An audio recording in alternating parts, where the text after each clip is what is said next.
माँ के बगैर मायका नहीं होता। राधिका सुबह 7 बजे उठती है और उसकी नज़र अचानक फ़ोन पर जाती है। इतनी सुबह सुबह किसका फ़ोन आ गया और वह देखती है कि 4 मिस कॉल थे उसकी भाभी के। यह देखकर वह घबरा गई, क्योंकि उसकी भाभी को पता होता है कि अगर राधिका 2 बार में फ़ोन नहीं उठाती है तो इसका मतलब यही है कि वह सो रही है या अपने काम में व्यस्त है।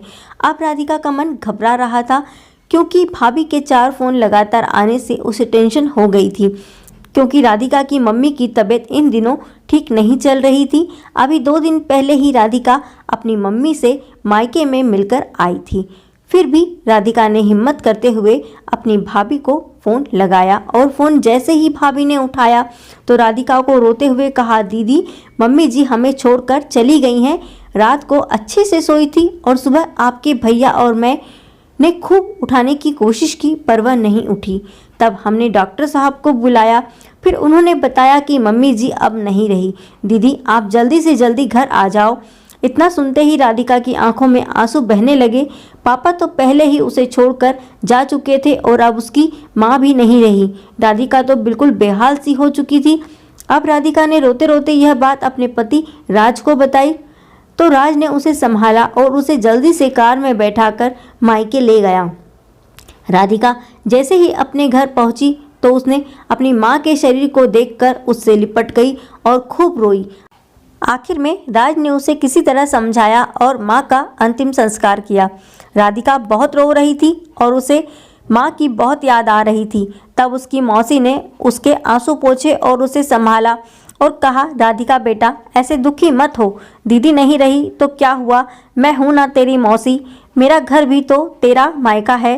तेरा जब मन करे तब आ जाना अपनी मौसी के पास। वैसे कहते भी तो है ना कि मौसी मतलब माँ जैसी।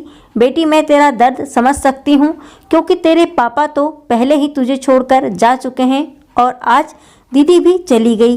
कहते हैं ना कि माँ के जाने के बाद तो लड़कियों का मायका ही छूट जाता है। यह भाभी तो बस दुनिया को दिखाने के लिए नाम का रिश्ता होता है, क्योंकि मायका तो माँ से ही होता है। राधिका भी मन ही मन में सोचने लगी कि शायद मौसी ठीक ही तो कह रही हैं और वह मौसी से लिपटकर जोर जोर से रोने लगी और कहने लगी, क्या मौसी मेरा भी मायका अब नहीं रहा। तभी राधिका की भाभी दूर बैठी दोनों की बातें सुन रही थी। पहले तो भाभी ने राधिका को चुप कराया और फिर उसे दिलासा दिया। फिर भाभी ने मौसी से कहा कि मौसी जी आपने ऐसा कैसे कह दिया कि मायका केवल माँ से ही होता है।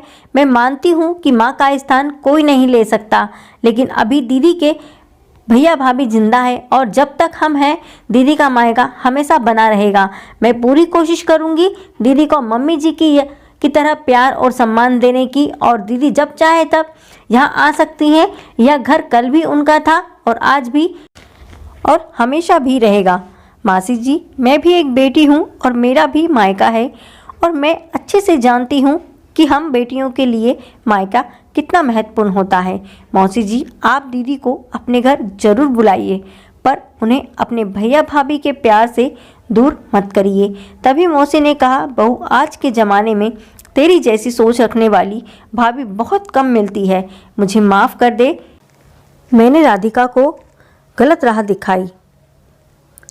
तभी राधिका अपनी भाभी के गले लग गई और बोली, भाभी आज आपने मुझे विश्वास दिला दिया कि भाभी भी माँ के समान होती है, और मैं संतुष्ट हूँ कि जब तक आप और भैया हो मेरा मायका सदा बना रहेगा। और किसी ने कहा है ना कि भाभी भी माँ के समान होती है। आज आपने मुझे इस बात का विश्वास दिला दिया। राधिका अपनी भाभी के गले लग गई और कहने लगी कि मुझे माँ जैसी भाभी मिल गई। दोस्तों अगर आपको ये कहानी अच्छी लगी तो please like share and subscribe ज़रूर करें।